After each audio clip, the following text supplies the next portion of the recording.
प्रस्तुत है मुंशी प्रेमचंद जी द्वारा लिखी कहानी कुसुम। तो आइए सुनते हैं इस कहानी को मेरे साथ, यानी आपकी अपनी नीति के साथ। साल भर की बात है, एक दिन शाम को हवा खाने जा रहा था कि महाशय नवीन से मुलाकात हो गई। वे बड़े पुराने दोस्त हैं मेरे, बड़े बेतकल्लुफ और मनचले भी हैं। आगरे में मकान है, अच्छे कवि हैं। उनके कवि समाज में कई बार शरीक हो चुका हूं।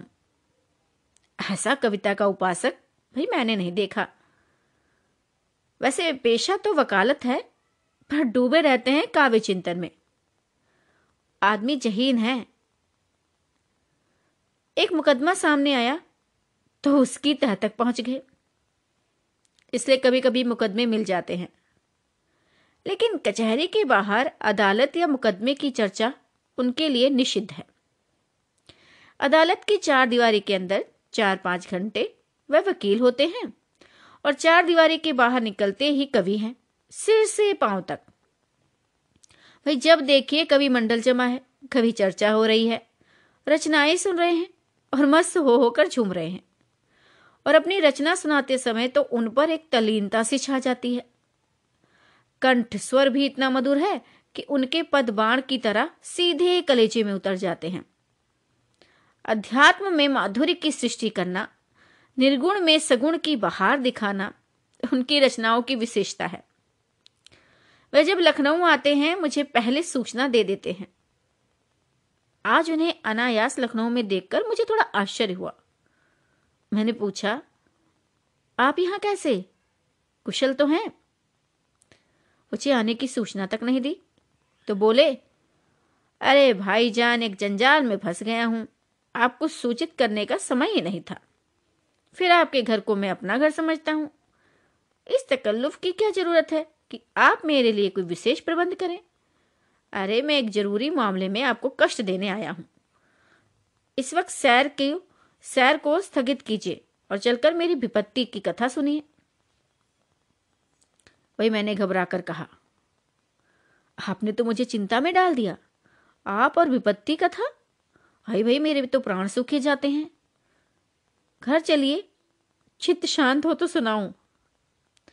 बाल बच्चे तो अच्छी तरह हैं? हाँ भैया, सब अच्छी तरह हैं। वैसे कोई बात नहीं है तो चलिए रेस्टोरेंट में कुछ जलपान तो कर लीजिए।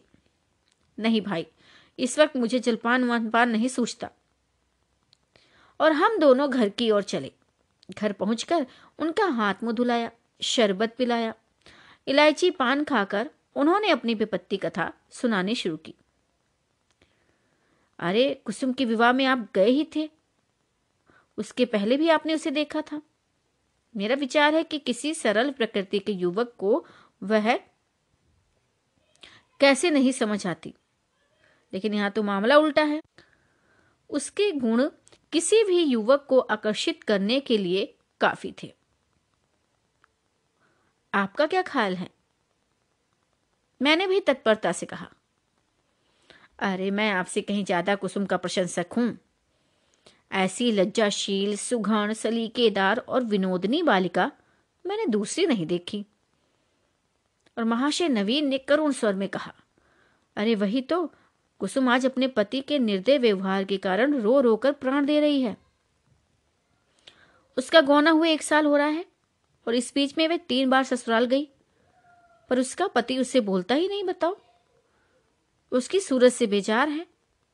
मैंने बहुत चाहा कि उसे बुलाकर दोनों में सफाई करा दूं, मगर नहीं आता है, ना मेरे पत्रों का उत्तर देता है। ना जाने क्या गांठ पड़ गई है कि उसने इस बेदर्दी से आंखें फेर ली। अब सुनता हूं उसका दूसरा विवाह भी होने वाला है। कुसुम का बुरा हाल हो रहा है। आप तो शायद उसे देखकर पहचान भी नहीं सकते। रात दिन रोने के सिवा दूसरा काम नहीं है। इससे आप हमारी परेशानी का अनुमान कर सकते हैं। जिंदगी की सारी अभिलाषाएं मिट जाती हैं। हमें ईश्वर ने पुत्र नहीं दिया, पर हम अपनी कुसुम को पाकर संतुष्ट थे और अपने भाग्य को धन मानते थे। उसे कितने लाड प्यार से पाला, कभी उसे फूल की छड़ी से भी नहीं छुआ। उसकी शिक्षा दीक्षा में कोई बात उठा न रखी। उसने बीए नहीं पास किया, लेकिन विचारों की प्रौढ़ता और ज्ञान विस्तार में किसी ऊंचे दर्जे की शिक्षिता महिला से कम नहीं है। आपने उसके लेख देखे हैं? मेरा ख्याल है बहुत कम देवियां वैसे लिख सकती हैं। समाज, धर्म, नीति सभी विषयों में उसके विचार बड़े बड़े परिष्कृत हैं। बहस करने में तो वह इतनी पटु है कि मुझे आश्चर्य होता है। गृह प्रबंध में इतनी कुशल कि मेरे घर का प्राय सारा प्रबंध उसी के हाथ में था। किंतु पति की दृष्टि में वह पांव की धूल के बराबर भी नहीं है। बताओ, बार बार पूछता हूं कि तूने उसे कुछ कह दिया है क्या? क्या बात है? आखिर वह क्यों तुझसे इतना उदासीन है? तो बस इसके जवाब में रोकर यही कहती है कि मुझसे तो उन्होंने कभी कोई बातचीत ही नहीं की। मेरा विचार है कि पहले ही दिन दोनों में कुछ मनमुटाव हो गया होगा। वह कुसुम के पास आया होगा और उससे कुछ पूछा होगा और उसने मारे शर्म के जवाब नहीं दिया होगा। संभव है उससे 2-4 बातें और भी की हों और कुसुम ने सिर नहीं उठाया होगा। अरे आप जानते ही हैं कितनी शर्मीली है। बस पतिदेव रूठ गए होंगे। आपको क्या लगता है? मैं तो कल्पना भी नहीं कर सकता कि कुसुम जैसी बालिका से कोई पुरुष उदासीन रह सकता है। लेकिन दुर्भाग्य को कोई क्या करे। दुखिया ने पति के नाम कई पत्र लिखे, पर उस निर्दयी ने एक का भी जवाब नहीं दिया। सारी चिट्ठियां लौटा दी। मेरी समझ में नहीं आता कि उस पाषाण हृदय को कैसे पिघलाऊं। मैं अब खुद तो उसे कुछ लिख नहीं सकता। आप ही कुसुम की प्राण रक्षा करें, नहीं तो शीघ्र ही उसके जीवन का अंत हो जाएगा और उसके साथ हम दोनों प्राणी भी सिधार जाएंगे। उसकी व्यथा अब नहीं देखी जाती। नवीन जी की आंखें सजल हो गई। मुझे भी अत्यंत क्षोभ हुआ। उन्हें तसल्ली देता हुआ बोला, आप इतने दिनों इस चिंता में पड़े रहे, मुझसे पहले ही क्यों नहीं कहा? मैं आज ही मुरादाबाद जाऊंगा और उस लौंडे की इस बुरी तरह खबर लूंगा कि वह भी याद करेगा। बच्चा को जबरदस्ती घसीट कर लाऊंगा और कुसुम के पैरों पर गिरा दूंगा। नवीन जी मेरे आत्मविश्वास पर मुस्कुराकर बोले, हाँ, अब उससे कहेंगे क्या? अरे ये ना पूछिए, वशीकरण के जितने मंत्र हैं उन सभी की परीक्षा करूंगा। ओह, तो आप कदापि सफल नहीं होंगे। वह इतना शीलवान, इतना विनम्र, इतना प्रसन्न मुख है, इतना मधुरभाषी कि आप वहां से उसके भक्त होकर आएंगे। वह नित्य आपके सामने हाथ बांधे खड़ा रहेगा। आपकी सारी कठोरता शांत हो जाएगी। आपके लिए तो एक ही साधन है भैया, आपके कलम में जादू है। आपने कितने ही युवकों को सन्मार्ग पर लगाया है।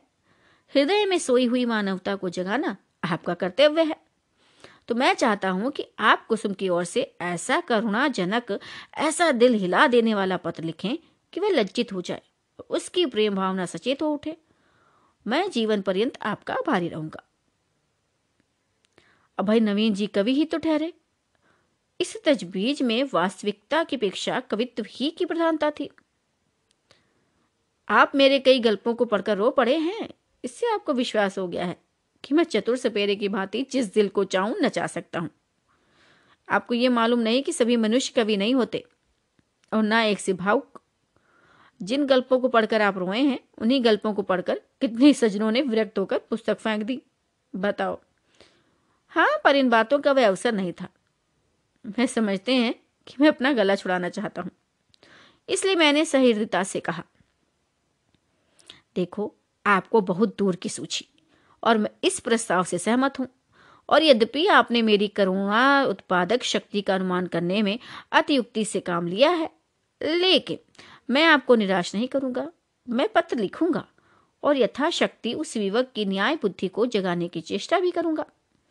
लेकिन आप अनुचित न समझें तो पहले मुझे वह पत्र दिखा दे जो कुसुम ने अपने पति के नाम लिखे थे। उसने पत्र तो लौटा ही दिए हैं और यदि कुसुम ने उन्हें फाड़ नहीं डाला है तो उसके पास ही होंगे। क्या पता उन पत्रों को देखने से मुझे ज्ञात हो जाएगा कि किन पहलुओं पर लिखने की गुंजाइश बाकी है। इतना सुनते ही नवीन जी ने जेब से पत्रों का एक पुलिंदा निकालकर मेरे सामने रख दिया और बोले, मैं जानता था आप इन पत्रों को देखना जरूर चाहेंगे, इसलिए इन्हें साथ लेता आया। अब इन्हें शौक से पढ़ें। कुसुम जैसी मेरी लड़की है वैसी आपके भी है, आपसे क्या पर्दा। सुगंधित गुलाबी चिकने कागज पर बहुत ही सुंदर अक्षरों में लिखे उन पत्रों को मैंने पढ़ना शुरू किया तो कुछ इस प्रकार पाया। मेरे स्वामी, मुझे यहाँ आए 1 सप्ताह हो गया, लेकिन आंखें पल भर के लिए भी नहीं झपकी। सारी रात करवटें बदलती बीत जाती हैं। बार बार सोचती हूँ कि मुझसे ऐसा क्या अपराध हुआ कि उसकी आप मुझे ये सजा दे रहे हैं। आप मुझे झिड़के, घुड़के, कोसें, भाई इच्छा हो तो मेरे कान भी पकड़े, मैं इन सभी सजाओं को सहर्ष सह लूंगी, लेकिन ये निष्ठुरता नहीं सही जाती। मैं आपके घर 1 सप्ताह रही। परमात्मा जानता है कि मेरे दिल में क्या क्या अरमान थे। मैंने कितनी बार चाहा कि आपसे कुछ पूछूं, आपसे अपने अपराधों को क्षमा कराऊं, लेकिन आप मेरी परछाई से भी दूर भागते हैं। बताओ, मुझे कोई अवसर नहीं मिला। आपको तो याद ही होगा कि जब दोपहर को सारा घर सो जाता था तो मैं आपके कमरे में जाती थी और घंटों सिर झुकाए खड़ी रहती थी, पर आपने कभी आंख उठाकर नहीं देखा। उस वक्त मेरे मन की क्या दशा होती थी, इसका कदाचित आप अनुमान नहीं कर सकेंगे। मेरी जैसी अभागिनी स्त्रियां इसका कुछ अंदाजा कर सकती हैं। मैंने अपनी सहेलियों से उनकी सुहाग रात की कथाएं सुन सुनकर अपनी कल्पना में सुखों का जो स्वर्ग बनाया था, उसे आपने कितनी निर्दयता से नष्ट कर दिया। मैं आपसे पूछती हूँ, क्या आपके ऊपर मेरा कोई अधिकार नहीं है? अदालत भी किसी अपराधी को दंड देती है तो उस पर कोई ना कोई अभियोग लगाती है, गवाहियां लेती है, उनका बयान सुनती है। आपने तो कुछ पूछा ही नहीं। मुझे अपनी खता मालूम हो जाती तो आगे के लिए सचेत हो जाती, आपके चरणों पर गिरकर कहती कि मुझे क्षमा दान दो। मैं शपथ पूर्वक कहती हूँ, मुझे कुछ नहीं मालूम आप क्यों रुष्ट हो गए। संभव है आपने अपनी पत्नी में जिन गुणों को देखने की कामना की हो वे मुझ में ना हो। बेशक मैं अंग्रेजी नहीं पढ़ी, अंग्रेजी समाज की रीति नीति से परिचित नहीं, ना अंग्रेजी खेल ही खेलना जानती हूँ, और भी कितनी ही त्रुटियां मुझ में होंगी। मैं जानती हूँ कि मैं आपके योग्य नहीं थी।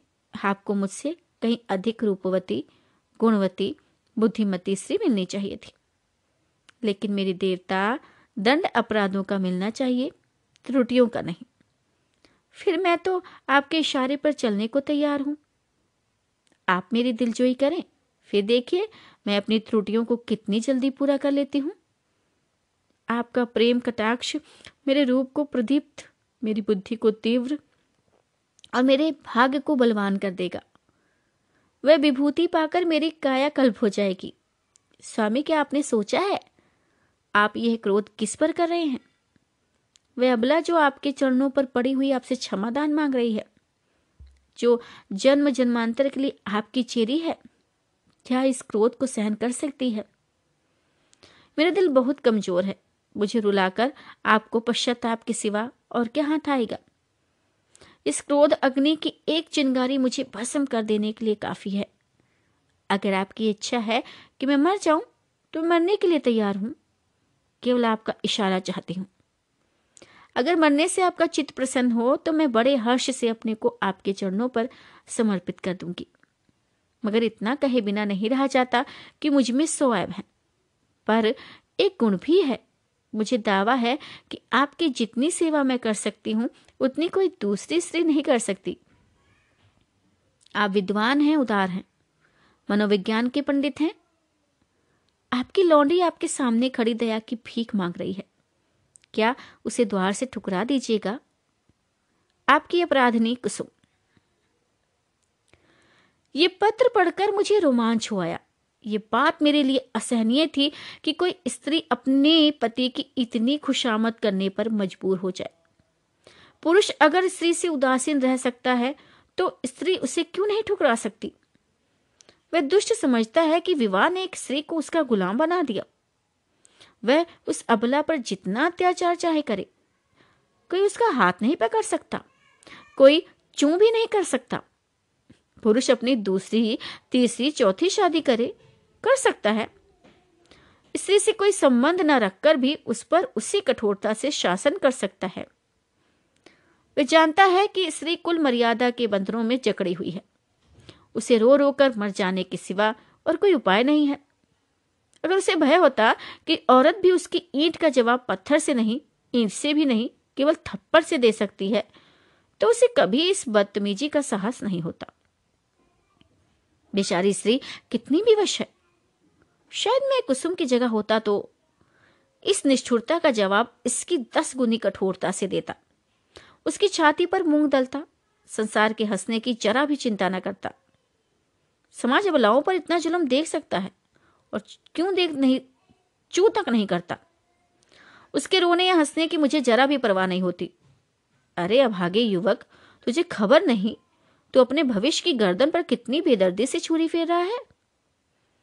यह वह समय है जब पुरुष को अपने प्रणय भंडार से स्त्री की माता, पिता, भाई, बहन, सखियां, सहेलियां सभी के प्रेम की पूर्ति करनी पड़ती है। अगर पुरुष में यह समर्थ नहीं है तो स्त्री की क्षुधित आत्मा को कैसे संतुष्ट रख सकेगा। परिणाम वही होगा जो बहुधा होता है, अबला कुढ़ कुढ़ कर मर जाती है। यही वह समय है जिसकी स्मृति जीवन में सदैव के लिए मिठास पैदा कर देती है। स्त्री की प्रेम सुधा इतनी तीव्र होती है कि वह पति का स्नेह पाकर अपना जीवन सफल समझती है और इस प्रेम के आधार पर जीवन के सारे कष्टों को हंस हंस कर खेल कर सह लेती है। यही वह समय है जब हृदय में प्रेम का बसंत आता है और उसमें नई नई आशा कोपले निकलने लगती हैं। ऐसा कौन निर्दयी है जो इस ऋतु में उस वृक्ष पर कुल्हाड़ी चलाएगा।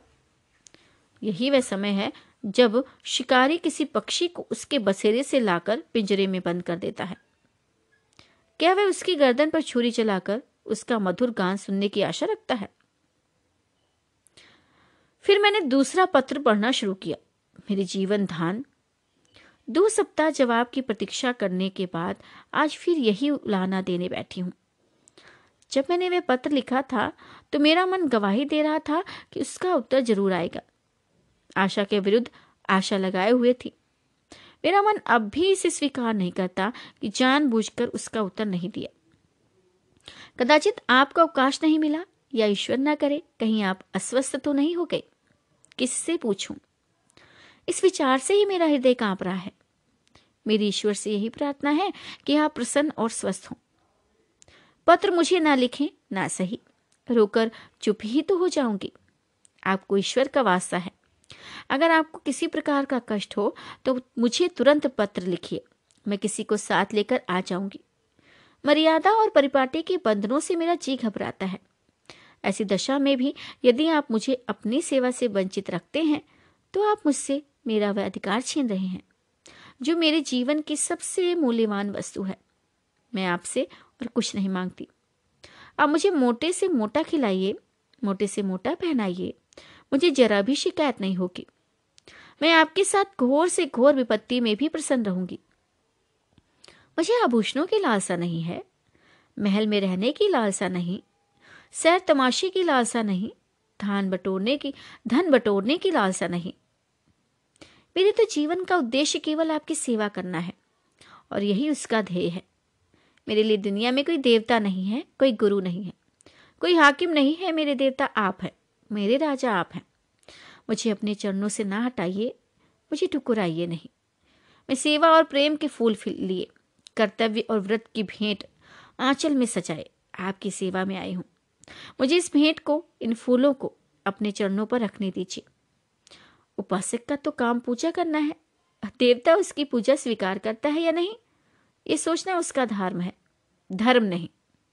मेरे सिरताज, शायद आपको पता नहीं आजकल मेरी क्या दशा है। यदि मालूम होता तो आप इस निष्ठुरता का व्यवहार नहीं करते। आप पुरुष हैं, आपके हृदय में दया है, सहानुभूति है, उदारता है। मैं विश्वास नहीं कर सकती कि आप मुझ जैसी नाचीज पर क्रोध कर सकते हैं। मैं आपकी दया के योग्य हूं। कितनी दुर्बल, कितनी अपंग, कितनी बेजुबान। आप सूर्य हैं, मैं अणु हूं। आप अग्नि हैं, मैं तृण हूं। आप राजा हैं, मैं भिखारिन हूं। क्रोध तो बराबर वालों पर करना चाहिए। मैं भला आपके क्रोध का आघात कैसे सह सकती हूं? अगर आप समझते हैं कि मैं आपकी सेवा के योग्य नहीं हूं तो मुझे अपने हाथों से विष का प्याला दे दीजिए। मैं उसे सुधा समझकर सिर और आंखों से लगाऊंगी और आंखें बंद कर कर पी जाऊंगी। जब जीवन आपकी भेंट हो गया तो आप मारें या जिलाएं, यह आपकी इच्छा है। मुझे यही संतोष काफी है कि मेरी मृत्यु से आप निश्चिंत हो गए। मैं तो इतना ही जानती हूं कि मैं आपकी हूं और सदैव आपकी रहूंगी, इस जीवन में ही नहीं बल्कि अनंत तक। अभागिनी कुसुम। अब यह पत्र पढ़कर मुझे कुसुम पर भी झुंझलाहट आने लगी और उस लौंडे से घृणा हो गई। माना कि तुम स्त्री हो, आजकल के प्रार्थना अनुसार पुरुष को तुम्हारे ऊपर हर तरह का अधिकार है, लेकिन नम्रता की भी तो कोई सीमा होती है। तो उसे भी चाहिए कि उसकी बात ना पूछे। स्त्रियों को धर्म और त्याग का पाठ पढ़ा पढ़ाकर हमने उनके आत्मसम्मान और आत्मविश्वास दोनों ही का अंत कर दिया। अगर पुरुष स्त्री का मोहताज नहीं तो स्त्री भी पुरुष की मोहताज क्यों है? ईश्वर ने पुरुष को हाथ दिए हैं तो क्या स्त्री को उससे वंचित रखा है? अगर पुरुष के पास बुद्धि है तो क्या स्त्री अबोधा है? और इसी नम्रता ने तो मर्दों का मिजाज आसमान पर पहुंचा दिया है।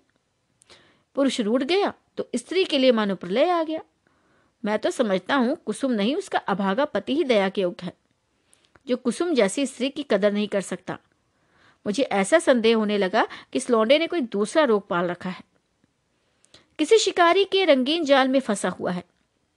खैर, मैंने तीसरा पत्र खोला तो उसमें लिखा था, प्रियतम, मुझे मालूम हो गया कि मेरी जिंदगी निरुद्देश्य है।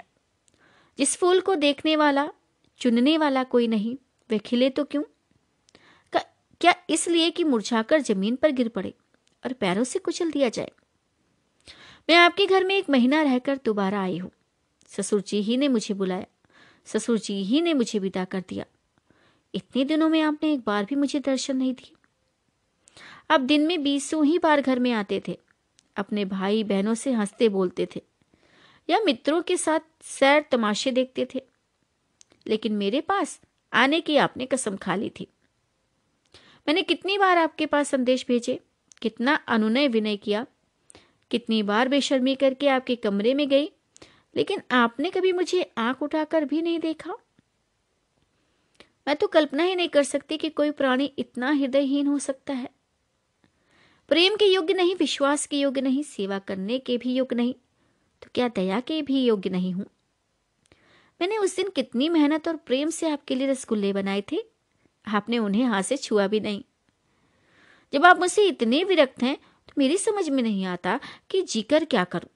ना जाने ये कौन सी आशा है जो मुझे जीवित रखे हुए है। क्या अंधेर है कि आप सजा तो देते हैं पर अपराध नहीं बताते? ये कौन सी नीति है?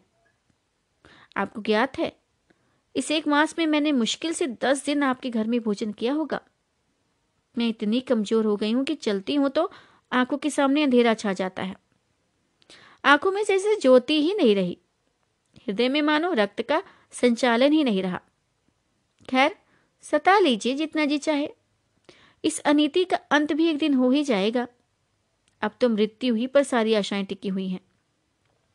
अब मुझे प्रतीत हो रहा है कि मेरे मरने की खबर पाकर आप उछलेंगे और हल्की सांस लेंगे।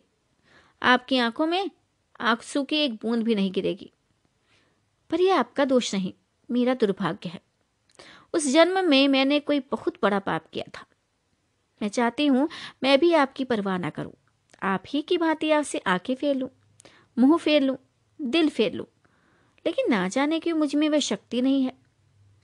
क्या लता वृक्ष की भांति खड़ी रह सकती है? वृक्ष के लिए किसी सहारे की जरूरत नहीं। लता वह शक्ति कहां से लाई?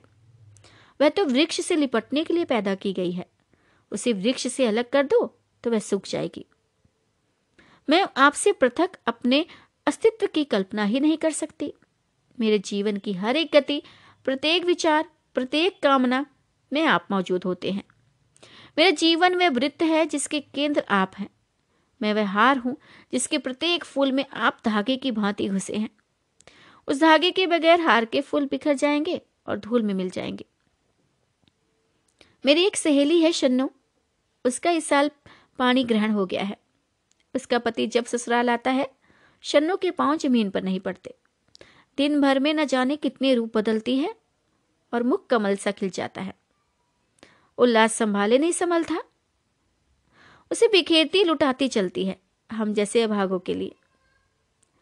जब आकर मेरे गले से लिपट जाती है तो हर्ष और उन्माद की वर्षा से जैसे मैं लथपथ हो जाती हूँ। दोनों अनुराग से मतवाले हो रहे हैं। उनके पास धन नहीं है, जायदाद भी नहीं है, मगर अपनी दरिद्रता में ही मगन है। और इस अखंड प्रेम का एक क्षण, उसकी तुलना में संसार की कौन सी वस्तु रखी जा सकती है।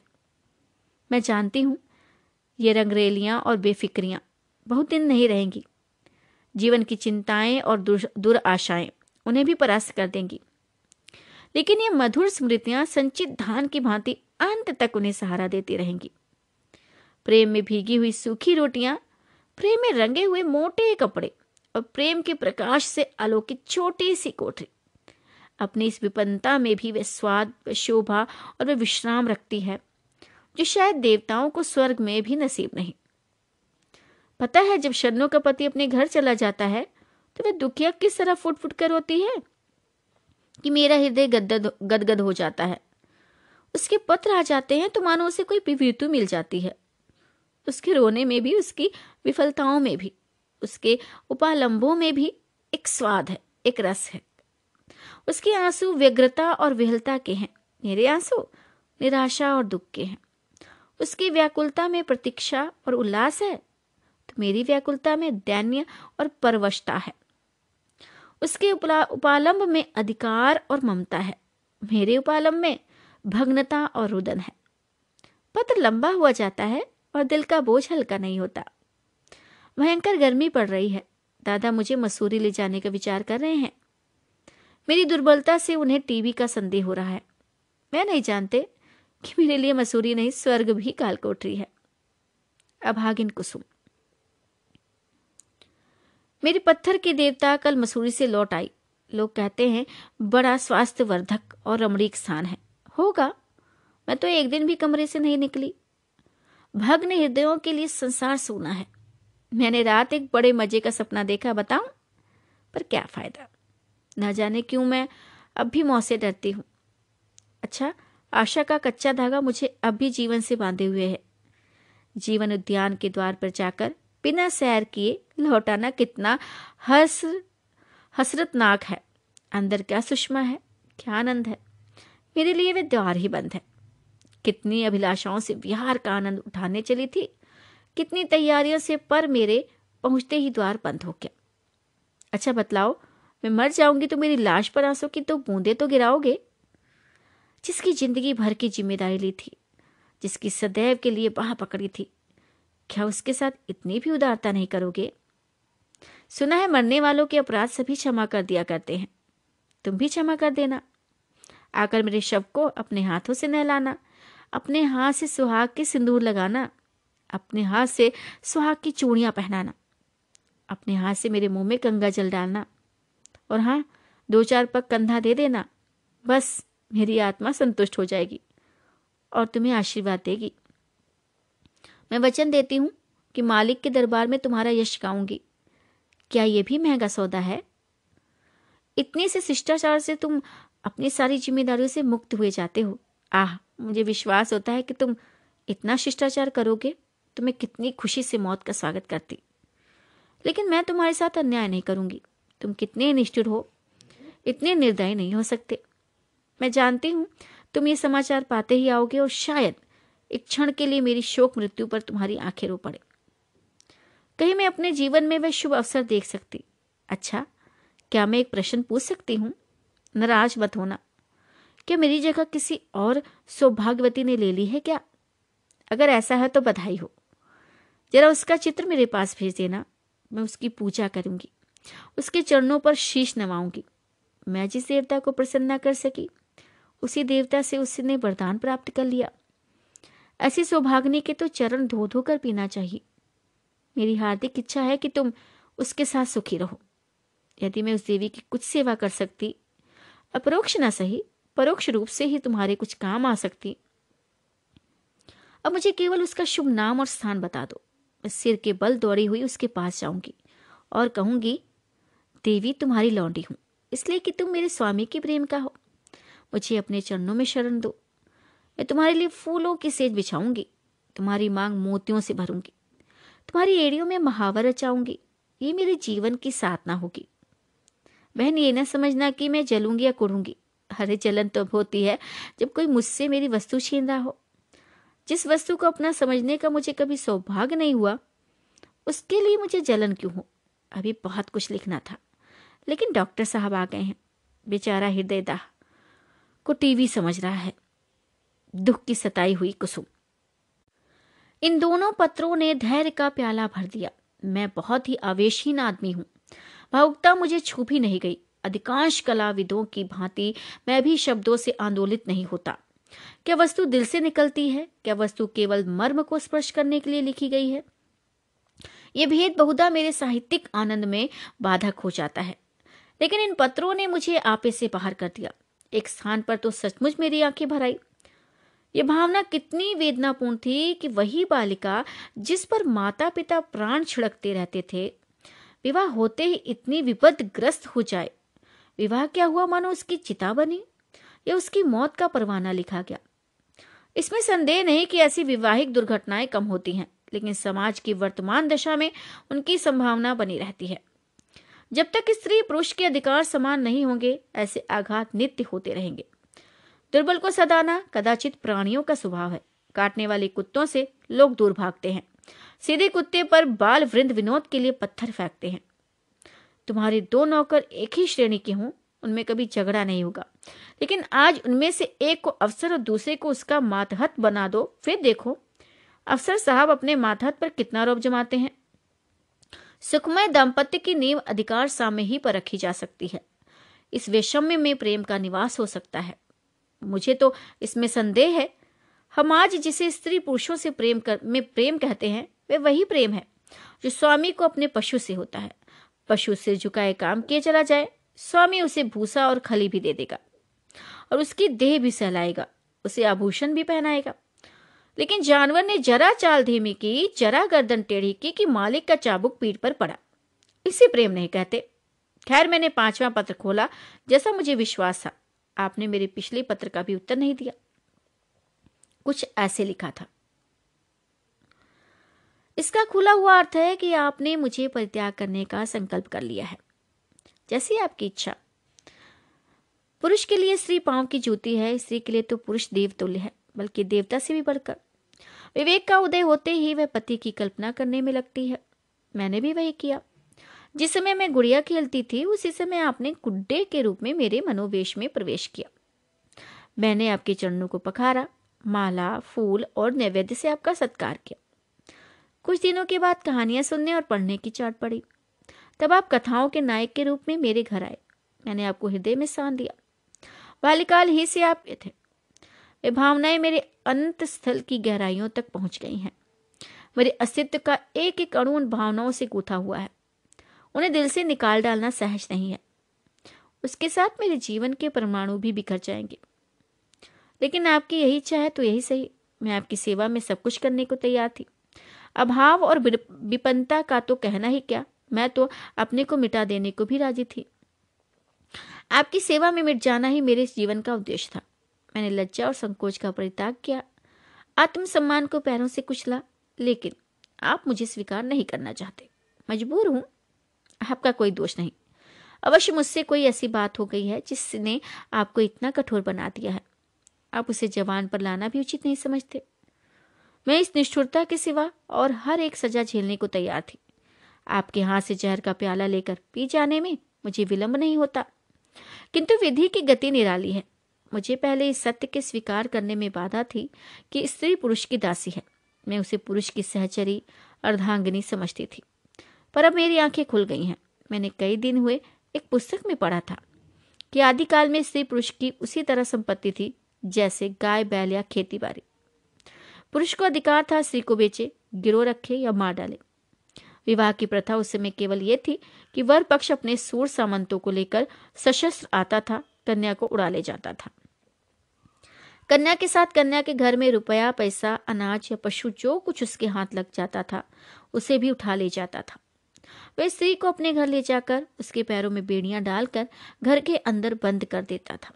उसके आत्मसम्मान के भावों को मिटाने के लिए यह उपदेश दिया जाता था कि पुरुष ही उसका देवता है। सुहाग स्त्री की सबसे बड़ी विभूति है। आज कई हजार वर्षों के बीतने पर पुरुष के उस मनोभाव में कोई परिवर्तन नहीं हुआ। पुरानी सभी प्रथाएं कुछ विकृत या संस्कृत रूप में मौजूद हैं। आज मुझे मालूम हुआ कि उस लेखक ने स्त्री समाज की दशा का कितना सुंदर निरूपण किया था। अब आपसे मेरा सविनय अनुरोध है, और यही अंतिम अनुरोध है, कि आप मेरे पत्रों को लौटा दें। आपके दिए हुए गहने और कपड़े अब मेरे किसी काम के नहीं। इन्हें आप अपने पास रखने का मुझे कोई अधिकार नहीं। आप जिस समय चाहे वापस मंगवा लें। हाँ, मैंने उन्हें एक पेटारी में बंद करके अलग रखवा दिया है। उसकी सूची भी वही रखी हुई है, मिला लीजिएगा।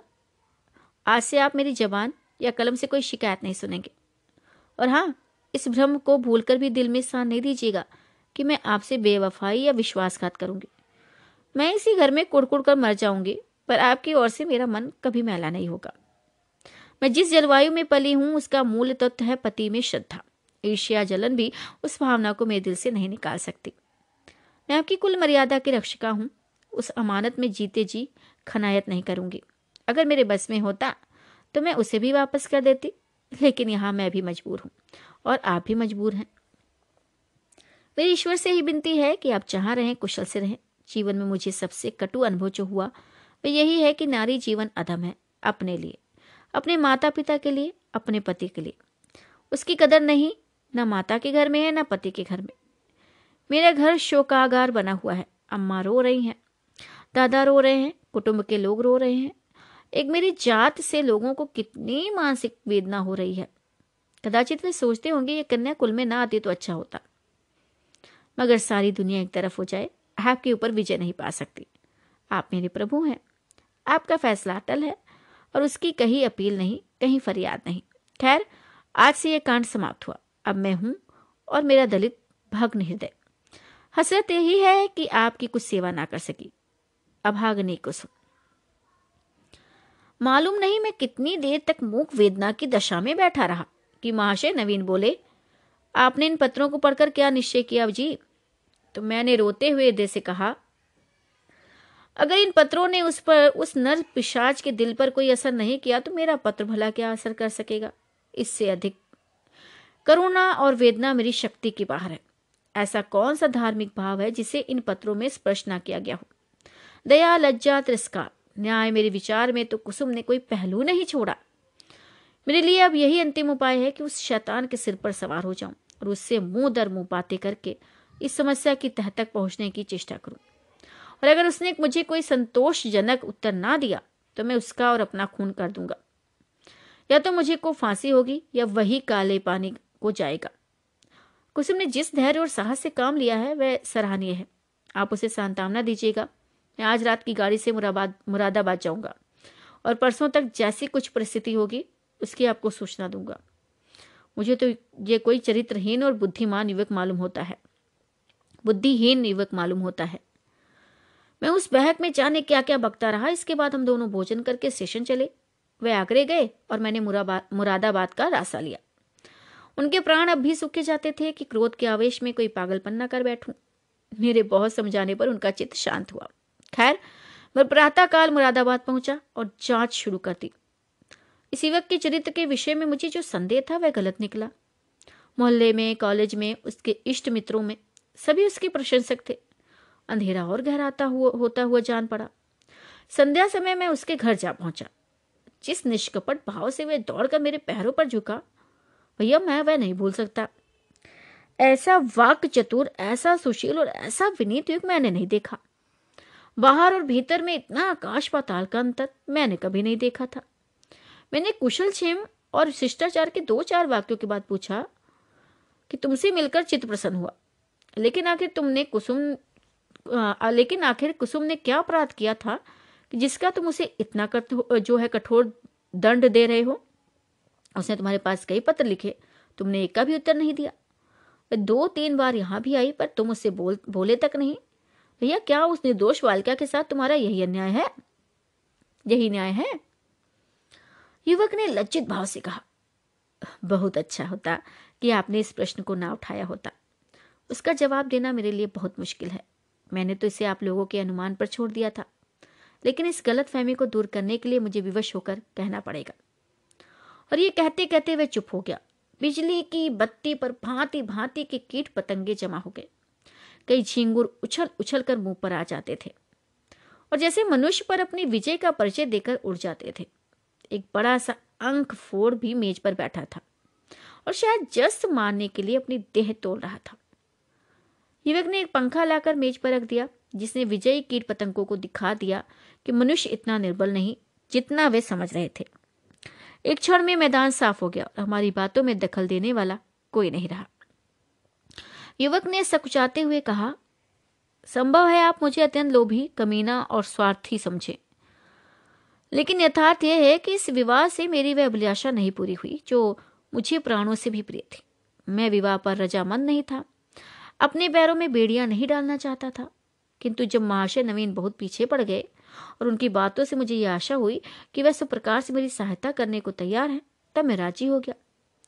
पर विवाह होने के बाद उन्होंने मेरी बात भी नहीं पूछी, मुझे एक पत्र भी नहीं लिखा कि कब तक वे मुझे विलायत भेजने का प्रबंध कर सकेंगे। हालांकि मैंने अपनी इच्छा उन पर पहले ही प्रकट कर दी थी, पर उन्होंने मुझे निराश करना ही उचित समझा और उनकी इस अकृपा ने मेरे सारे मंसूबे धूल में मिला दिए। मेरे लिए अब इसके सिवा और क्या रह गया है कि LLB पास कर लूं और कचहरी में जूती फटफटाता फिरूं। मैंने पूछा तो तुमने आखिर नवीन जी से क्या चाहते हो? तुम क्या कहा था? लेन देन में तो उन्होंने शिकायत का कोई अवसर नहीं दिया था। तुम्हें विलायत भेजने का खर्च तो शायद उनके काबू से बाहर हो। तो युवक ने सिर झुकाकर कहा, तो ये उन्हें पहले ही मुझसे कह देना चाहिए था, फिर मैं विवाह ही क्यों करता। उन्होंने चाहे कितना ही खर्च कर डाला हो, पर इससे मेरा क्या उपकार हुआ? दोनों तरफ से 10-12 हजार रुपए खाक में मिल गए और उनके साथ मेरी अभिलाषाएं खाक में मिल गई। पिताजी पर तो कई हजार का ऋण हो गया है, वह अब मुझे इंग्लैंड नहीं भेज सकते। तो क्या पूज्य नवीन जी चाहते तो मुझे इंग्लैंड ना भेज देते? उनके लिए 10-5 हजार की कोई हकीकत नहीं। भैया, मैं सन्नाटे में आ गया। मेरे मुंह से अनायास निकल गया कि छी, वाह रे दुनिया और वाह रे हिंदू समाज, तेरे यहाँ ऐसे ऐसे स्वार्थ के दास पड़े हुए जो एक अबला का जीवन संकट में डालकर उसके पिता पर ऐसे अत्याचारपूर्ण दबाव डालकर ऊंचा पद प्राप्त करना चाहते हैं। विद्यार्जन के लिए विदेश जाना बुरा नहीं है, ईश्वर सामर्थ्य दे तो शौक से जाओ, किंतु पत्नी का परित्याग करके ससुर पर इसका भार रखना निर्लज्जता की पराकाष्ठा है। तारीफ की बात तो तब थी कि तुम अपने पुरुषार्थ से जाते, इस तरह किसी की गर्दन पर सवार होकर अपना आत्मसम्मान बेचकर गए तो क्या गए। इस पामर की दृष्टि में कुसुम का कोई मूल्य ही नहीं भैया, वह केवल उसकी स्वार्थ सिद्धि का साधन मात्र है और ऐसे नीच प्रकृति के आदमी से कुछ तर्क करना व्यर्थ था। परिस्थिति ने हमारी चुटिया उसके हाथ में रखी थी और हमें उसके चरणों पर से झुकाने के सिवाय और कोई उपाय नहीं था। दूसरी गाड़ी से मैं आगरे जा पहुंचा और नवीन जी से वृतांत कहा। उन बेचारे को क्या मालूम था कि यहाँ सारी जिम्मेदारी उन्हीं के सिर डाल दी गई है। यद्यपि इस मंदी ने उनकी वकालत भी ठंडी कर रखी और वह 10-5 हजार का खर्च सुगमता से नहीं उठा सकते, लेकिन इस युवक ने उनसे इसका संकेत भी किया होता तो वह अवश्य कोई न कोई उपाय करते। कुसुम के सिवा दूसरा उनका कौन बैठा हुआ है? उन बेचारी को तो इस बात का ज्ञान ही नहीं था। अतएव मैंने यूं ही उनसे यह समाचार कहा तो ये बोल उठे, छी, इस जरा सी बात को इस भले आदमी ने इतना तूल दे दिया। आप आज ही उसे लिख दें कि वह जिस वक्त जहां पढ़ने के लिए जाना चाहे शौक से जा सकता है। मैं उसका सारा भार स्वीकार करता हूँ। साल भर तक निर्दयी ने कुसुम को रुला रुला कर मार डाला। घर में इसकी चर्चा हुई, कुसुम ने भी माँ से सुना। मालूम हुआ 1000 का चेक उसके पति के नाम भेजा जा रहा है, पर इस तरह जैसे किसी संकट का मोचन करने के लिए अनुष्ठान किया जा रहा हो। कुसुम ने भ्रिकुटी सिकोड़ कर कहा, अम्मा, दादा से कह दो कई रुपए भेजने की जरूरत नहीं। माता ने विस्मित होकर बालिका की ओर देखा। कैसे रुपए बेटा? अच्छा, वह क्यों, इसमें क्या हर्ज है? भाई, लड़के का मन है तो विलायत जाकर पढ़े, हम क्यों रोकने लगे? और यूं भी उसी का है, वो भी उसी का नाम है, हमें कौन छाती पर लाद कर ले जाना है? नहीं, आप दादा से कह दीजिए 1 पाई नहीं भेजें। अरे बिटिया, आखिर इसमें क्या बुराई है? इसीलिए कि ये उसी तरह की डाकाचनी है जैसे बदमाश लोग किया करते हैं। किसी आदमी को पकड़ कर ले गए और उसके घर वालों से उसके मुक्ति धन के तौर पर अच्छी रकम ऐंठ ली। माता ने तिरस्कार की आंखों से देखा। कैसी बातें करती हो बेटी? इतने दिनों के बाद तो जाके देवता सीधे हुए हैं और तुम उन्हें फिर चढ़ाए देती हो। इस बार कुसुम ने झल्ला कर कहा, ऐसे देवता का रूठे रहना ही अच्छा है। जो आदमी इतना स्वार्थी, इतना दंभी, इतना नीच है, उसके साथ मेरा निर्वाह नहीं होगा। मैं कह देती हूँ, वहां रुपए गए तो मैं हजार खा लूंगी। इसे दिल्लगी नहीं समझना, मैं ऐसे आदमी का मुंह कभी नहीं देखना चाहती। और हाँ, दादा से कह देना, और अगर तुम्हें डर लगता हो तो मैं खुद कह दूं। मैंने स्वतंत्र रहने का निश्चय कर लिया। माँ ने देखा लड़की का मुखमंडल आरक्त हो उठा है, तो मानो इस प्रश्न पर वह कुछ कहना चाहती हैं, न सुनना। दूसरे दिन नवीन जी ने यह हाल मुझसे कहा तो मैं एक आत्मविस्मृत की दशा में दौड़ा हुआ गया और कुसुम को गले लगा लिया। मैं नारियों में ऐसा ही आत्म अभिमान देखना चाहता हूँ। कुसुम ने वह कर दिखाया जो मेरे मन में था और जिसे प्रकट करने का साहस मुझ में नहीं था। साल भर हो गया है, कुसुम ने पति के पास एक पत्र भी नहीं लिखा, न उसका जिक्र ही करती है। नवीन जी ने कई बार जमाई को मना लाने की इच्छा प्रकट की, पर कुसुम उसका नाम भी सुनना नहीं चाहती। उसमें स्वावलंबन की ऐसी दृढ़ता आ गई कि आश्चर्य होता है। उसके मुख पर निराशा और वेदना के पीलेपन और तेजहीनता की जगह स्वाभिमान और स्वतंत्रता की लाली और तेजस्ता भासित हो गई है। समाप्त।